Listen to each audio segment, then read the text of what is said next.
Chinese tuh sedekahnya beda gitu. Mereka tuh ngasih uang nggak mikir. Ini makanya mungkin rezekinya lebih banyak ya daripada orang kita ya. Gitu. Kalau kita terlahir miskin itu bukan salahnya orang tua, nggak salah Tuhan juga. Tapi kalau matinya miskin itu baru salah kita.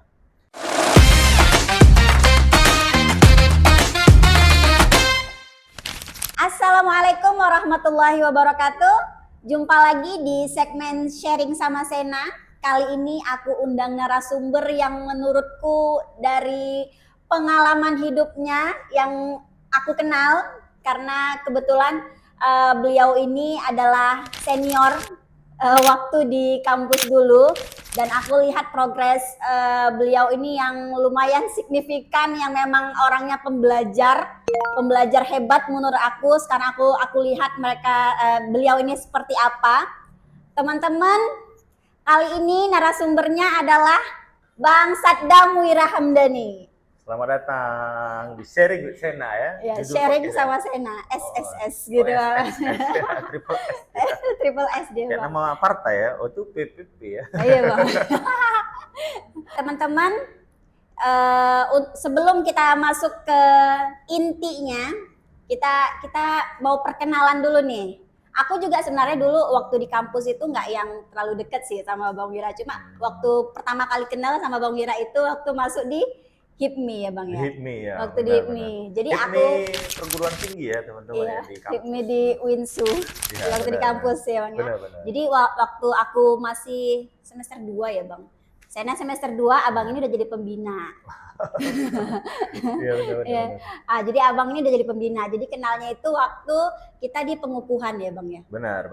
Waktu di Sibulangit. Diklat ya. Iya, Diklat ya Bang ya. Waktu Diklat. Iya, waktu di Sibulangit. Ya, jadi kenalnya sama Bang Wira waktu di situ. Jadi memang yang nggak kenal deket karena ya udah jauh ya jaraknya. Kita yang mahasiswa maba sama yang udah jadi pembina gitu. Jadi kan dulu ceritanya karena Bang Wira ini pembina gitu kan. Jadi kita ini tahulah Bang Wira itu dulu sempat dari kalian bisa lihat dari yang portofolio yang aku cantumin tadi, kayak Bang Wira ini sertifikasinya udah apa aja gitu. Jadi memang aku melihat Bang Wira ini yang pembelajar hebat ya menurutku, yang gigih gitu. Resilience-nya aduh gimana gitu ya Bang ya. Nah jadi memang aku pernah dengar tuh dari salah satu teman bahwa katanya Bang Wira ini pernah dulu jadi pengamen gitu. Iya, jadi dulu waktu pertama kali ke Kota Medan untuk melanjutkan kuliah, karena tidak didukung oleh support keuangan keluarga, supportnya. Iya, jadi terpaksa mau nggak ada pilihan lain untuk bisa cari makan sendiri kemarin itu. Tahun ya pertama maba lah dulu ya, semester 1. Nah, kalau pertama kali itu datang ya cuman bertahan bisa sebulan itu. Bekal saat kita belajar di Kota Medan ini jadi mahasiswa. Setelah sebulan habis nih bekalnya nih. Sementara saat itu saya itu tidak punya keluarga, tidak punya teman yang deket, tidak ada. Cuma kenal-kenal di kampus doang tuh, baru sebulan mahasiswa baru. Tidak ada jaringan ya, tidak ada yang mendukung. Satu-satunya kemampuan saat itu adalah skill main gitar. Skill main gitar ya Bang. Iya, yang dipelajari saat SMP. Itu pun dulu belajarnya, niatnya itu untuk gombalin cewek-cewek dulu kan. Oh, niatnya awalnya udah ini ya Bang. Iya, di awal dulu belajar lihat senior kan. Wow, keren banget nih dia kan. Waktu itu kita lulus SD belum ngerti ya tentang gitar gitu ya. Waktu puber itu di SMP ya baru mengenal lawan jenis lah itu ya ceritanya nih. Lihat senior, lihat kakak kelas pandai main kita minta ajarin. Akhirnya diajarin di kampung bisa ya, terus sampai SMA ya udah jadi hobi pada saat itu bermain gitar ya. Oh jadi hobi ya Bang ya. Hobi sekali dulu tuh main gitar, selalu tuh setiap hari main gitar, suka dengan lagu-lagu lah. Oh, tapi untungnya sekarang nggak jadi musisi ya Bang ya? Ya, dulu cita-citanya waktu SMP tuh pengen jadi anak band. Oh, pernah juga berarti cita-cita jadi anak band. Iya, gitu ya. makanya dulu kita sempat buat band namanya Label Band. Wah. Oh, sempat ada band juga berarti Bang? Sempat kita buat Label Band namanya. Itu zamannya itu 2006 kali ya. Bayangin masih tuh. SD bang. Ah, Saya iya. masih SD. Apa? Saya masih SMP ya. Oh, bang Berarti. SMP berarti. Jadi udah tahu nih, ketahuan usianya ya teman-teman ya. 2006. Ya udah, karena waktu di kuliah berbeda kan, kondisinya jauh dari orang tua, lalu tidak ada support. Waktu di kosan, lihat teman punya gitar. Oh, berarti bukan gitar abang sendiri gitu? Bukan, nggak ada modal. Kita itu cuma Oh. berani nekat doang untuk kuliah pada saat itu. Teman punya gitar, ya tak pinjemin gitarnya. Untuk apa dia bilang? Adalah dia bilang gitu ya. Karena kalau dibilang untuk ngamen nanti Nggak dikasih ya bang ya? Minta bagi setoran oh, ya. Minta setoran. Fee ada Iya, dia iya. tuh ya. Kalau namanya temen ya agak resek juga Iya, karena iya, dia iya. nggak ngerti orang susah. Benar. Malam kita bawa gitarnya, pinjem, berangkatlah kita ke Asia Mega Mas. Pada saat itu di situ banyak sekali, mungkin sampai sekarang itu Sena, apa kafe-kafe ya, tempat-tempat Chinese nongkrong. Iya, Asia Mega Mas. Asia Mega Mas kan? Iya, Nah, terkenal kebetulan lah saya itu kompleknya. dipancing dulu tinggal.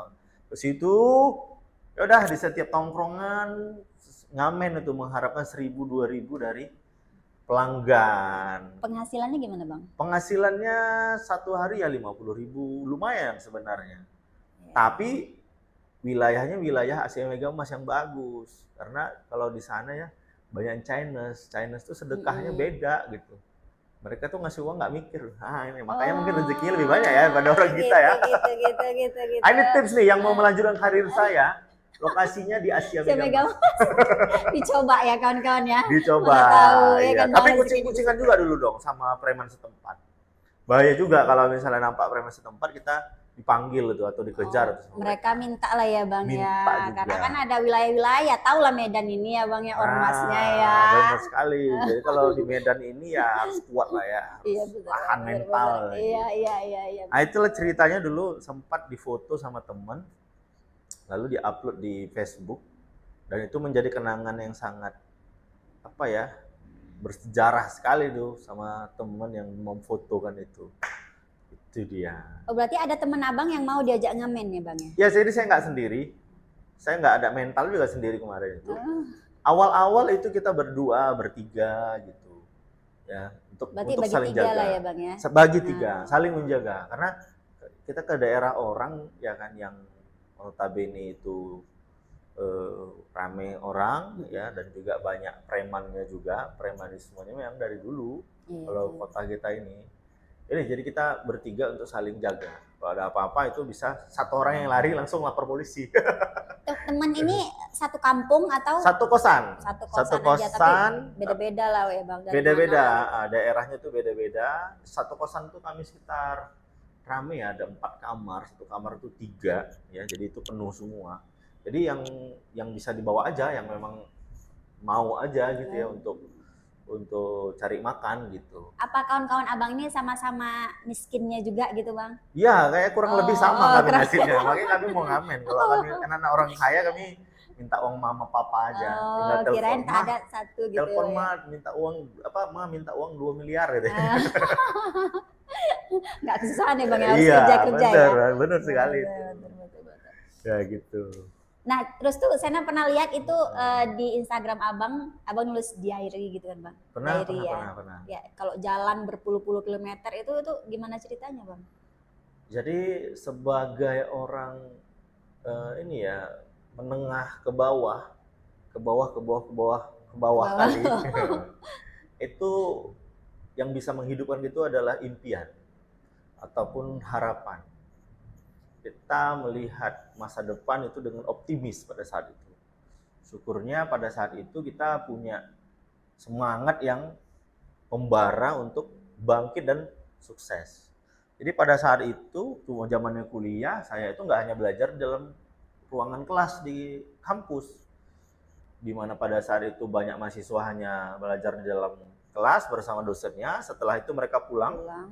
Balik ke kosnya, buka laptop, nonton film Korea yang belum dilanjutkan, yang tertunda tadi malam.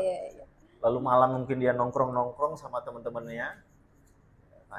Pada saat itu kita nggak punya pilihan, pulang kuliah itu harus cari makan. Kalau nggak makan. Lalu mengupgrade upgrade diri artinya kita ketemu nih dengan senior-senior kita yang berjuang dan berhasil hari ini.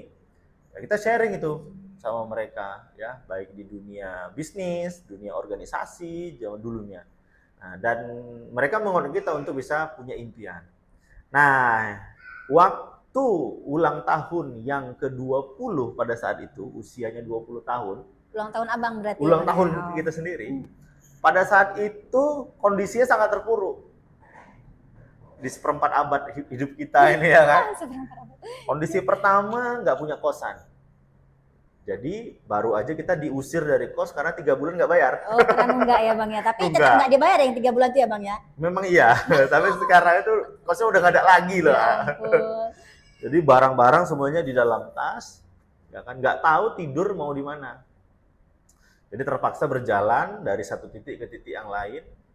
Ya kan, untuk menjalani hidup lah ya, cari tempat lah kayak gitu. Dan tempat yang dijumpai yang paling mudah kan masjid ya. Iya bang, anak kampus tidurnya di masjid ya. Iya, masjid, sampai di masjid kita sholat 2 rakaat, pindah lagi tanpa terasa sampai di satu titik masjid terakhir di jam 2. Itu abang dalam ceritanya itu kan bang nyarinya berpuluh kilo atau ya, berkilo-kilo gitu yang saya baca yang bang. Benar, bukan dari satu titik ke titik yang lain, bukan, dari jauh itu. Kalau misalnya teman-teman jalan itu sampai 3 sampai 4 jam jalan kaki. Karena dari pulang kuliah jam 5 kan nggak punya tempat tuh, jalan, nggak ada arah, nggak ada tujuan, ya kan? Ya berhentinya dari masjid ke masjid. Berhenti tepatnya itu di jam 2. Sudah sangat kelelahan, lalu tertidur di situ. Di depan aja bang, bukan di teras, nggak di dalam, karena masjidnya dikunci. Oh. Karena nggak ada lagi, dan suasana di masjid itu gelap, ya kan? Karena nggak sanggup lagi jalan pada saat itu. Nah lalu ya sebelum tidur itu, karena saya dulu juga baca buku ya, zaman kuliahnya dulu, ya udah menulis itu tanpa sadar kita tulis aja. Sebagai bukti sedang merayakan ulang tahun. Karena gitu. Tidak ada yang merayakan ulang tahun kita, nggak ada yang ingat gitu ya. Itulah dia. Pada saat itu abang ngerasa gini nggak sih bang? Ya Allah kok kayaknya kok hidupku gini kali, atau gimana abang kayak sempat meratapi nggak gitu? Mana di hari ulang tahun kok kayaknya apesnya itu kayaknya double gitu di hari ulang tahun, diusir dari kosan kan gitu ya bang ya. Jalan-jalan berpuluh-puluh kilo tapi nggak dapat tempat tinggal, itu bener. Gimana abang ngerasanya dan di saat itu? Dan teman dihubungin pada nggak bisa karena udah paling sering ditumpangi. Yang sini ditumpangi nggak bisa, di sini tumpangi mohon izin, di sini tumpangi nanti nggak bisa gitu. Dan kita pun malu kan, karena udah sering nih pindah-pindah di tempatnya mereka, nggak ngasih uang kos, nggak bayar air gitu, numpang, nanti makannya juga numpang. Nah, itu sangat membekas sekali tuh. Ya memang pada saat itu kita sangat sedih sekali, nggak ada yang temani. Kayaknya kita tuh bukan remah-remahan lagi kayaknya deh, udah sampai ke kerak-kerak bumi kali ya, nggak ada lagi harganya itu pada saat itu. Nah tapi di dalam novel itu kita mendendamnya bukan kepada orang lain, tapi kepada keadaan. Ya kan? Nggak marah sama Tuhan, karena kita sadar kita terlahir miskin. Tapi kalau kita matinya miskin, itu salah kita. Kalau kita terlahir miskin, itu bukan salahnya orang tua, nggak salahnya Tuhan juga. Tapi kalau matinya miskin, itu baru salah kita. Dan pada saat itu saya mendendam, sangat-sangat mendendam. Kalau bahasa dendam positif lah ya. Dendam positif tapinya, ya kan, saya akan balas ini di masa depan. Oke, makanya pada hari itu saya berjanji akan belajar lebih kuat lagi. Belajarnya beda daripada mahasiswa yang lain, bukan mahasiswa kupu-kupu, tapi kuda-kuda. Kuliah dagang. Karena yang bisa menyelamatkan itu kuliah pulang. Oh, nah, itu banyak mahasiswa zaman itu ya, saya nggak tahu sekarang ya. Itu kuliah pulang hampir 80%. Yang kuliah dagang itu cuma 1%. Pada zaman itu ya saya bekerja jadi waiters juga, tapi nggak cukup ya zaman itu jadi waiters, waktunya nggak ada. Satu-satunya yang bisa mengcover hidup itu ya jualan ya gitu ya, dagang gitu. Tapi dagang juga punya caranya kan, punya ilmunya juga, itu nggak saya pelajari. Nah pada saat itu jadi titik balik, ya udah mulai dari situ saya punya bahan bakar bahasanya, motivasi yang sangat kuat sekali, karena motivasi yang kuat itu bukan kesenangan kadang, tapi rasa sakit. Nah, Motivasi yang kuat itu bukan iya, kesenangan. bukan kesenangan, bukan karena ingin beli mobil, bukan Oh, karena ingin oh, iya, jalan-jalan iya, ke luar iya, iya. negeri, tapi karena rasa sakit, dihina, disepelekan, ya disakiti, ditolak. Nah, ini menjadi apa ya, bahan bakar gitu. Tapi ada orang yang menganggap hal itu kalau disakiti, dihina, ya ditolak, malah makin lemas dia, makin Iya, lembek. iya, iya, iya. Nah, itu namanya sikap mental. Sikap mental yang memang kita sendiri sih yang pilih.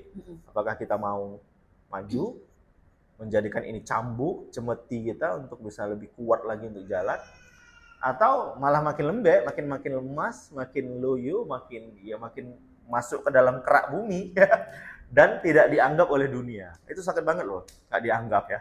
Iya, iya, benar banget. Benar, itulah dia. Jadi Bang di saat itu tapi Abang nggak ada ngerasa bahwa atau Abang ada motivasinya apa gitu? Apa zaman yang saya lihat nih Bang, di Ya. zaman saya kuliah pada saat itu, motivator-motivator tuh banyak, Benar sekali. ya kan? Atau di zaman Abang itu motivator-motivator banyak nggak? Gitu. Nggak ada, Oh nggak ada Bang. tidak ada. Yang membuat motivator itu ada dan mengenalkan istilah motivator itu guru saya, namanya Pak Mario Teguh. Nah, Oh zaman berarti dulu, itu baru-baru zaman-zamannya Mario Teguh ya Bang? zaman-zamannya Pak Mario Teguh di programnya Golden Voice itu jaya-jayanya Di Metro TV. di ya, Bang? Metro TV, sehingga semua orang tahu istilah kata motivator. Oh. Dulu tidak ada gitu, kata gitu, motivator, gitu. itu tidak dikenal oleh orang-orang daerah. Jadi kayak zamannya Pak Tung dan lain-lain itu Bang? Tidak ada. Belum ada saat itu? Itu belum terkenal sekarang kan. Semua jenis sekarang kan sudah ada YouTube, sudah Iya, ada iya. sosial media, sudah ada TV yang memang menyiarkan program motivasi. Kalau dulu itu nggak ada. Kalau dulu tuh ya program TV itu ya sinetron, berita, Iya. sinetron, berita. Iya. Ya, karena ya nggak pada zaman itu nggak ada kan. Hanya 2009, 10, 11, 12 itu cuman Mario Teguh dengan Golden Voice-nya yang memiliki rating paling tinggi. Karena dialah yang pertama ya Bang Dia pelopor ya. pelopor istilah Oh, motivator, gitu. istilahnya. Bukan pelopor istilah motivator ya, mengenalkan profesi sebagai Iya, motivator motivator. ke masyarakat. Karena acaranya kan sangat luar biasa Iya, kemarin iya, itu. iya, benar. Nah, dan saya pengen seperti beliau dulunya, tapi itu kayaknya angan-angan gitu ya. Dulu ya gitu ya. Nah, tapi qadarullah ya 2016 kami mengundang beliau sebelum kasusnya meledak ya pada Iya. zaman itu ya. 2016 beliau pulang dari Milan langsung ke Medan, dan pada saat itu tahu nggak, honor beliau itu adalah termahal se-Asia Tenggara. Untuk 1 jam bicara itu 150 juta rupiah. Kami IO yang tanggung itu. Barengan ya, nggak saya sendiri. Iya Bang. Nah, Tapi balik modal nggak Bang? balik modal. Balik modal, Bang? Balik modal. Ya. Untung? Untung ya nggak banyak lah, artinya Iya, memang iya. balik modal dan kita dapat revenue, dapat omset di situ untuk bisa lompat ke project yang lainnya. Ya benar-benar. Itu 2016 ya, 2016. 2016. Mengundang beliau ya kan. Iya soalnya saya nggak sempet riset sih Bang, kapan nih pertama-tama kali muncul istilah motivator, orang-orang mulai ini kan Bang cari-cari motivasi kan gitu Bang. Saya nggak sempet ini sih. Benar. Makanya saya tanya kan apa zaman Abang yang buat Abang terbakar tuh apa gitu kan Bang. Soalnya Sena ngerasa di zaman Sena saat itu Sena udah kenal Abang, udah kayaknya di kampus juga udah Abang kan juga udah aktif gitu ya Bang ya, buat seminar-seminar gitu kan Bang, workshop gitu yang menurut Sena itu di saat Sena udah mudah ngakses ilmu-ilmu di luar kampus gitu kan Bang. Sudah banyak itu. Itu sudah banyak, tapi zamannya waktu saya kuliah itu sangat terbatas. Platform YouTube itu ya nggak ada, hanya ada Facebook dulu. Itu pun Facebook masih yang foto ya yang ditampil ya, nggak ada video. Nah, 2009 itu Facebook yang menjamur di Medan ya, di daerah orang semua pada buat Facebook tahun 2009 gitu. 2009. Iya. Oh iya, Sena masih inilah ya Bang ya, masih dikurung di pesantren, belum kenal sih. Belum kenal ya, dan dulu itu handphone masih Nokia, Symbian. Ya, kalau mau buka Facebook itu ke warnet gitu. Iya, Ke warnet. Orang bersosial media di warnet dulu, nggak ada handphone. belum ada handphone. Walaupun handphone dulu ada yang bisa kamera, tapi belum bisa yang ada media Belum, sosial belum. gitu Iya, ya kan, Bang? karena masih Nokia, iOS-nya apa softwarenya itu Symbian namanya. Oh, berarti kita harus ini ya Bang ya, kayak ya banyak belajar lah menurut Sena ya Bang ya, karena kita mungkin udah lebih mudah ya Bang ya, kita Benar. hidup di zaman yang semuanya serba mudah gitu, jadi menurut Sena eh, apresiasi lebih besar lah gitu untuk orang-orang yang di zamannya itu lebih sulit ya daripada kita, belum ada akses informasi yang ilmu-ilmu yang sekarang menjamur, mau belajar ilmu apa aja ada semuanya di media sosial ya kan Bang, di website-website semuanya terbuka luas gitu ya Bang. Tapi saat di zaman-zaman Abang gitu sulit-sulitnya gitu, maksudnya entah Abang dengar motivasi dari siapa gitu kan Bang. Benar, ya. Kalau sekarang kan kita bisa aja termotivasi, terbakar-bakar karena kita diundang ikut seminar motivasi gitu misalnya kan Bang, kita terbakar di situ. Jadi berarti dari zaman Abang dulu Abang sendiri gitu yang cari itu ilmu itu kemana Iya, gitu ya Bang ya. bedanya zaman sekarang itu informasi ya kan itu banyak sekali. Jadi kadang kita kebanjiran informasi juga. Sehingga tidak bisa memfilter mana yang memang itu bagus, mana yang itu hanya just konten. Iya, Nah, karena sumber informasi sudah banyak, jadi kadang kita itu sepele dengan sebuah informasi, sebuah ilmu. Oh banyak kok di YouTube, nah mungkin seperti itu kan bahasanya. Ngapain nih ikut seminar, tinggal beli e-course saja. Tinggal ikut webinar aja, gitu kan. Ya bukan berarti tidak boleh, tapi lebih enak kita itu ketemu langsung ya sama pelaku ya, bisa langsung energinya tuh dapet. Energinya dapet, ya semangatnya, spiritnya itu dapet. Kenapa? Karena kita ketemu nih sama orang yang memang dulu pernah berjuang dan hari ini dia berhasil melewati pertarungan yang tidak mudah itu dan sampai di puncaknya. Nah kita kan dulu sebagai anak muda, walaupun sekarang juga masih muda ya, itu mau seperti senior-senior kita, abang-abang kita, orang-orang yang sukses juga pada zaman dulu. Jadi kita kejar ilmunya sampai ke Jakarta, itu kita bayar. Nah, tidak ada yang gratis ya untuk ilmu-ilmu rahasia kayak gitu. No freelance. Tapi banyak juga yang gratis, karena gratis lah kadang kita sepele. Iya benar sih Bang.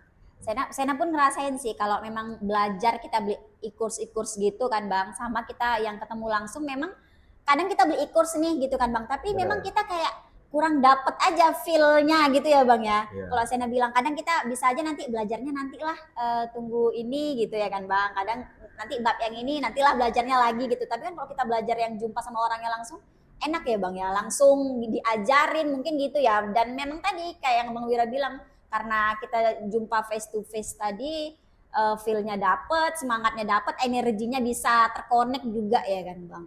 Ya, kalau untuk tahap awal itu nggak ada masalah juga ya kita beli e-course, nggak salah sih ikut webinar atau beli rekaman ataupun di YouTube.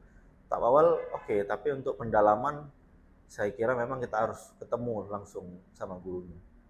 Karena guru saya juga pernah bilang belajar harus dari yang terbaik agar menjadi yang terbaik dan memangkas prosesnya menjadi lebih cepat.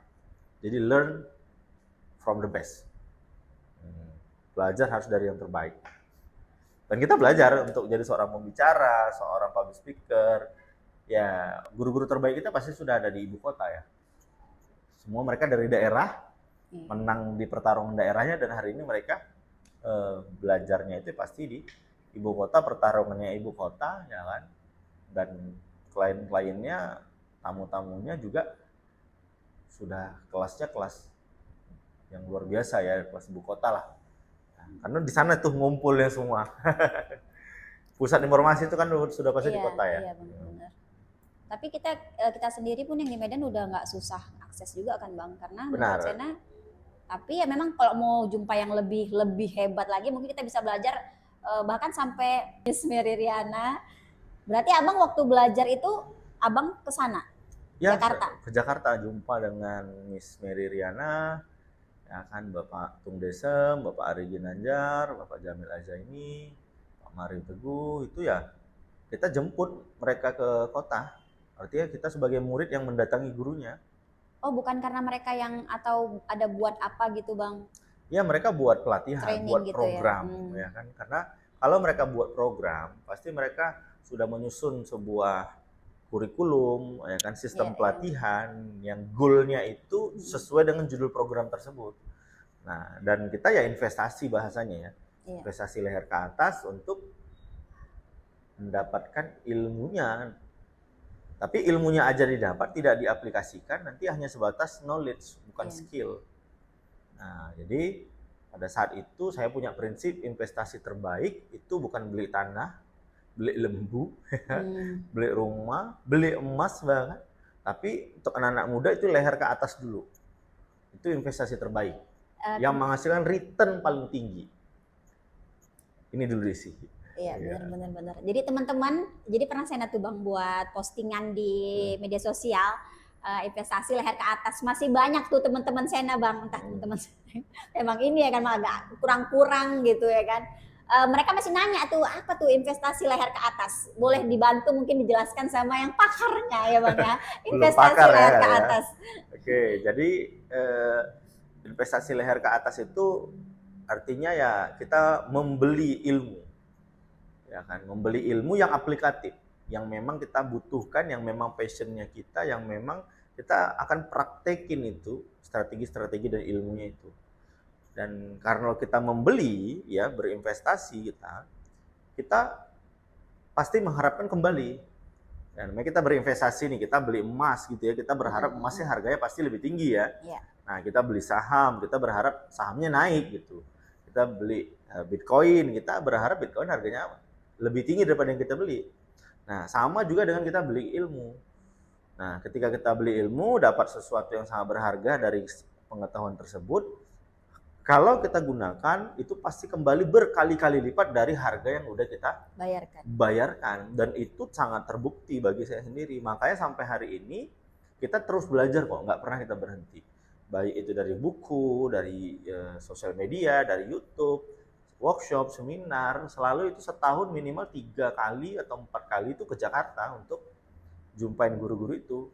Dan saya pribadi membudgeting itu untuk training 10 juta, 7 juta, 15 juta, saya budget itu untuk apa ya, scale up terus kan.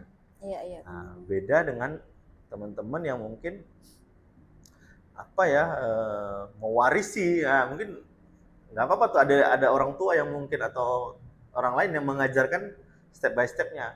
Tapi untuk para perintis berbeda lagi. Harus memang berjuang dari awal. Berjuang dari nol gitu berjuang ya, dari nol, dari bawah tanah itu pun.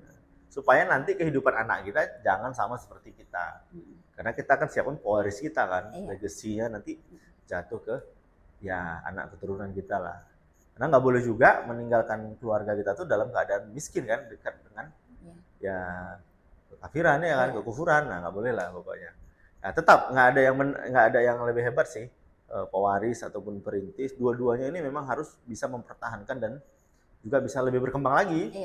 Nah, karena banyak juga teman saya yang pewaris itu mewarisi bisnis dari orang tuanya jauh berkembang daripada orang tuanya yang saat itu pegang. Tapi banyak juga yang gulung tikar. Jadi walaupun pewaris tetap harus memang banyak belajar ya kan Bang? Ya harus punya mental sambil belajar. Iya.